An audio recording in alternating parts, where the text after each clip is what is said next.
Welcome to the tutorial for scripting container and button updates for version 2.15 and above. This video explains the changes that have been made to the creation of scripting buttons with the release of version 2.15 of Show Control. Follow along on screen or on your own Show Control computer as we explore the new setup.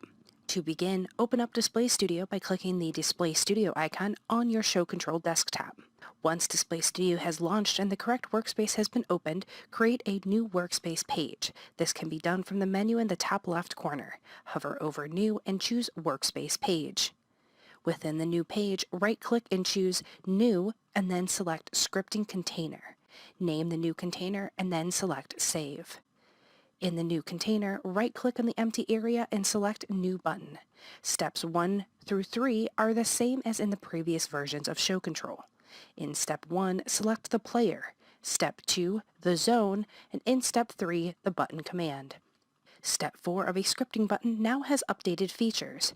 Once a file or files have been added in Step 4, a gear icon will appear in the top left corner.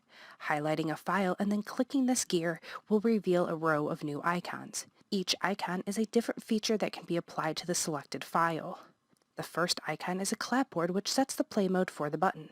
You can set the content to play in a continuous loop or have it set to run a certain number of times. The second is a circular arrow and it sets the runtime for the selected content. Here you can set the duration of the content or the repeat count of the content. The third icon is an arrow and it allows you to set an entry transition to the selected content. Select a transition type from the drop-down list along with a transition time. Certain transitions, such as cover, will also require setting a transition direction. The fourth icon is the audio icon. This includes setting volume for the file, along with the ability to choose an alternate file for sound to play along with a graphic or clip.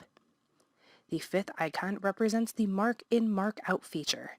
On any motion graphic, you can set a custom start and end point for the animation or video file by grabbing the endpoints of the scrub bar and moving them in or out.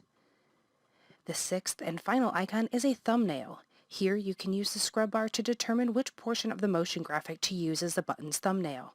This can also be done from the thumbnail icon in the top right of the button, located next to the color palette icon. For stills, the scrub bar will be grayed out.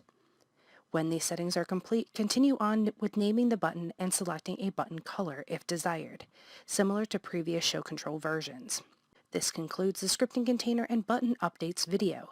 Continue to other videos for information on Show Control operation.